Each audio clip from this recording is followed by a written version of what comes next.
आपका सर इस वक्त हमने जिस तरह किया और उसके बाद आगे आपको क्या लगता है, आप पाकिस्तान फौज एक हमला तो करेगी, ये आप देखते हैं भी आप हम पे अब ये उधार है कि 26 शहादतें होगी सिविलियंस की आम? देखिए, कोई इकदाम तो करना होगा ना, बिल्कुल, ताकि उनको जवाब दिया जा सके। ठीक है।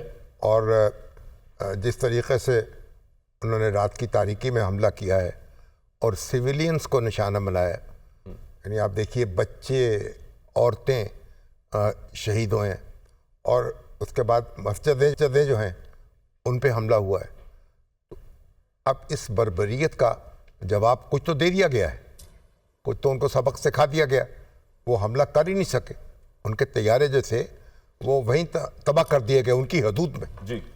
तो लेकिन आगे अब ये तो इख्तियार फ़ौज को दे दिया गया है, तो अफवाज पाकिस्तान जो मुनासिब समझेंगी लोगों का एतमाद बहाल करने के लिए और लोग अज़्म और हौसले को बरकरार रखने के लिए, तो उस तरह से वो इक़दाम करेंगी। अभी हम इसमें प्रेडिक्ट नहीं कर सकते कि क्या इक़दाम किया जा सकता है। हिंदुस्तान भी एक्सपेक्ट कर रहा है और हम भी एक्सपेक्ट कर रहे हैं कि जवाब पाकिस्तान की फौज की तरफ से जाएगा इंडिया को। जाहिर है कि हर पाकिस्तानी ये तवक्को रखता है कि जवाब जाना चाहिए। अब ये देखिए, एक जवाब जा चुका है, यानी उनका जो उनके तैयारे गिराए जा चुके हैं, उनके जो फौजी ब्रिगेड हेड क्वार्टर है उसके ऊपर हमला हो चुका है, कंट्रोल लाइन पर जो चौकियां वो तबाह की जा चुकी हैं। तो और वो जो हमला करने के लिए आ रहे थे वो आ नहीं सके, हमारी सरहद पार नहीं कर सके, उनके जहाज में वहीं गिर गए, जहाज वहीं गिर गया। अब ये एक टेक्नोलॉजी जदीद है कि आप दुश्मन को यानी उसकी सरहद के अंदर निशाना बना सकते हैं। एयर साहब से पूछते हैं ना, एयर वाइस बस साहब से पूछते हैं, क्योंकि लोग पूछते हैं ना ये कि जी वो यहाँ आए नहीं तो किस तरह निशाना बन गए। बिल्कुल ठीक। अब ये एक टेक्निकल सवाल है, इनसे पूछते हैं। हाँ जी। तो मगर ये है कि एक तो हमें खातिर जमा रखनी चाहिए ना कि एक तो जवाब दे दिया गया है, ठीक है, और एक जवाब हमने एक डिफेंसिव जवाब दे दिया गया है और एक ऑफेंसिव जवाब रह गया है। ठीक है। तो अब वो जवाब वो क्या इंडिया होगा? भी एक्सपेक्ट कर रहा है। आप सुन रहे थे ना कि एक्स जनरल की वीडियो मैंने चलाई अभी, हाँ जी, वो भी इंतजार में है, कुछ ना कुछ करेंगे। हाँ। ताकि ये तो अब फिर मुझे ये बात उनकी अच्छी लगी, उन्होंने कहा जी पाकिस्तान की पॉलिसी ये टिट फॉर टैट, वो खुद ही कह गया। ये अदले का बदला, हाँ, तो अदले का बदला तो होगा ना। अब ये तो हो नहीं सकता कि आप थप्पड़ लगाएं तो दूसरा गाल पेश कर दिया जाए आपको। बिल्कुल सही। तो जवाब सर पूछ ले फिर आबिद राव साहब से। हाँ जी। आबिद साहब, दो चीजें पहले तो बताइएगा सिर्फ मुझे टेक्निकल उसमें। प्राइम मिनिस्टर ने कहा कि इंडिया के जो जहाज थे उनकी कम्युनिकेशन बंद कर दी गई, उनको समझ नहीं आया, वो फिर मकबूजा कश्मीर में उतर गए। ये इसका एयरफोर्स क्या करती है, ये मतलब कम्युनिकेशन ब्लॉक करने से क्या मुराद, थोड़ा जरा बताइएगा लोगों को नॉन टेक्निकल वे में। सर देखिए, thank you for having me on the programme. पहले तो मैं आपको एक ये बता दूं कि ह्यूमन रिलेशंस में action is not equal to reaction, ये Newton third law of motion तो है।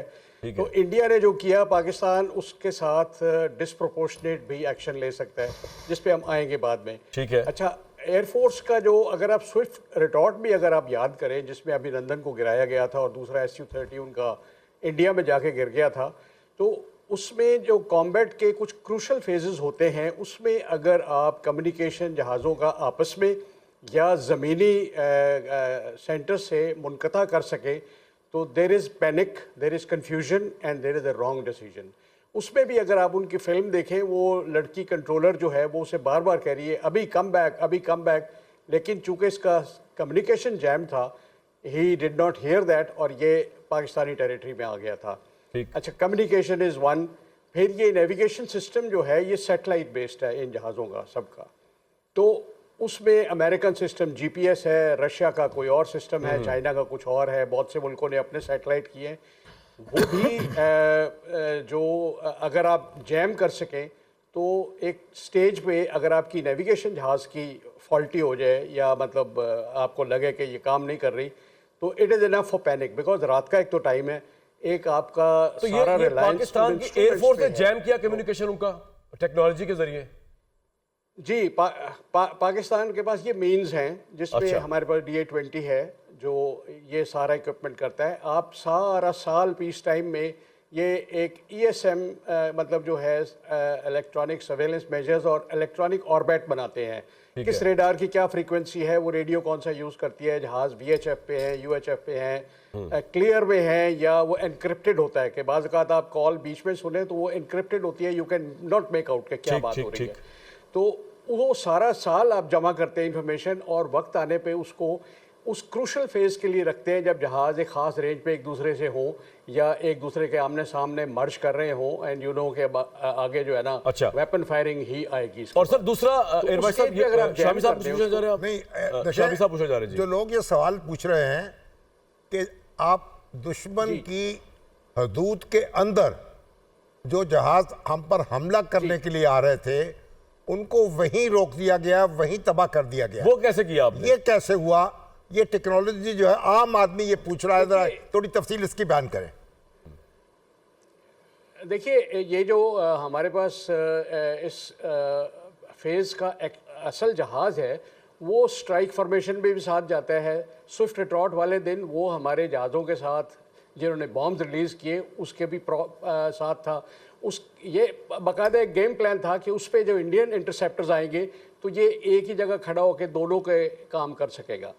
तो आपके साथ साब 2000 जो जहाज़ है जिसमें आपको अर्ली वार्निंग मिलती है, वो जब साथ होता है तो उसको 350 किलोमीटर तक दुश्मन की साइड पे देखने का उसको विजिबिलिटी है उसके पास कि कितने जहाज़ उस एरिया में उड़ रहे हैं, कौन थ्रेट है, कौन वैसे ही कहीं से कहीं जा रहा है, तो वो भी हेल्प करता है। तो सिचुएशन अवेयरनेस जो इलेक्ट्रॉनिक है वो इन जहाज़ों की वजह से बहुत बेहतर होती है। तो ये आप जब उसको जैम करते हैं बॉर्डर एरिया पे, बहुत से मुल्क जो हैं वो बॉर्डर एरिया पे पक्के पक्के जैमर्स लगाए हुए हैं, बहुत से वो इन जहाज़ों को साथ लेके जाते हैं। बाज़ ऐसे फाइटर्स हैं जिनमें उनके अंदर ये सिस्टम लगा होता है कि वो जब टर्मिनल फेज पे होते हैं अटैक करने के, तो वो जैमर्स ऑन कर देते हैं और एनिमी ये जो सरफेस टू एयर वेपन्स हैं वो जैम हो जाते हैं, उनकी रेडार। अच्छा, यानी कि हमारी एयरफोर्स ने जो है या आर्म फोर्सेस ने उनको जैमर्स के जरिए उनके वेपन्स को या उनकी जहाज की मशीनरी को जैम कर दिया जिससे वो हादसे का शिकार हुए, ऐसे ही सर? वो जहाज का कम्युनिकेशन आपने जैम किया तो it is unnerving for the pilot कि ये मेरे साथ क्या हो गया है, अब where do I go, whether I release my. फिर इसी तरह जो मिशन फायरिंग कंप्यूटर्स हैं, अब ये सारा इलेक्ट्रॉनिक मामला हो गया है। इसमें कोई भी डिस्रप्शन आए तो उस डिस्रप्शन से फिर आप देखेंगे कि वो जहाज़ अपने डिलीवर नहीं कर सकेगा, ना वेपन्स ना उसके बच के जाना बाज़ का। वो उसको जो हेल्प चाहिए होती है ग्राउंड रेडार से, अपने साथी लोगों से, तो वो उसको नहीं मिलती। तो अकेला फाइटर जहाज कभी नहीं उड़ता, फिर उसके लिए बेस्ट होता है वो उस एरिया को छोड़े और वापस अपने। तो उनका जहाज सर ये जो गिरा, जो शामी साहब भी पूछने की कोशिश कर रहे हैं, वो बेसिकली कोई हमने फायर नहीं मारा उसको यहाँ से, वो हमने उसको अपनी जैमर टेक्नोलॉजी के जरिए जैम कर दिया तो वो उसकी मशीनरी जैम हो गई और वो गिर गया, ऐसे ही सर? नहीं, ना ना ना ना, ये मिक्स ना करें।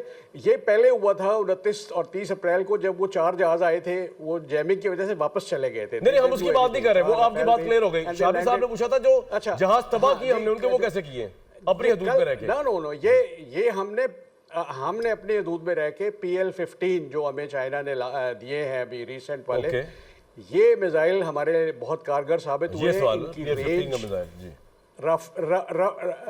राफेल के मीटियोर मिसाइल से ज़्यादा है। इनके कंपैरिजन अगर आप करें तो हमारा J-10 जो है इसकी रेडार 300 किलोमीटर तक देखती है और फिर ये मल्टीपल ट्रैक्स को टारगेट कर सकती है, कौन थ्रेट है, कौन इमीडिएट थ्रेट है, कौन बिल्कुल कुछ नहीं है। फिर ये सेलेक्ट करते हैं, फिर उन टारगेट्स पे इसकी इफेक्टिव रेंज थ्योरेटिकल तो इसकी भी 300 किलोमीटर है, लेकिन इफेक्टिव रेंज जो है ना 225-200 के करीब है।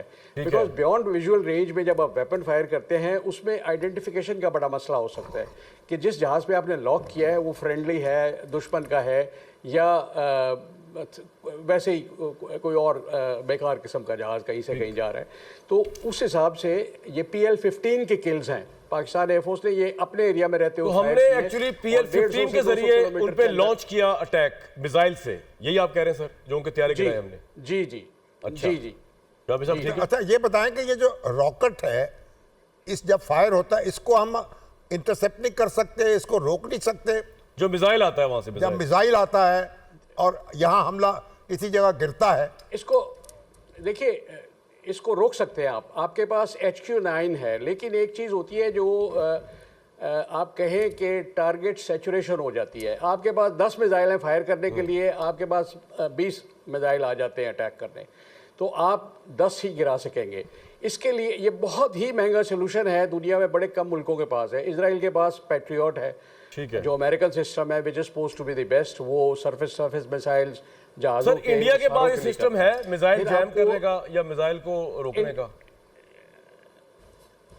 मिसाइल उन्होंने भी ये S-400 लिया है रशिया से, जिसपे अमेरिका बहुत नाराज़ हुआ था कि रशिया से क्यों लिया आपने, ये $5 बिलियन का एक सिस्टम है।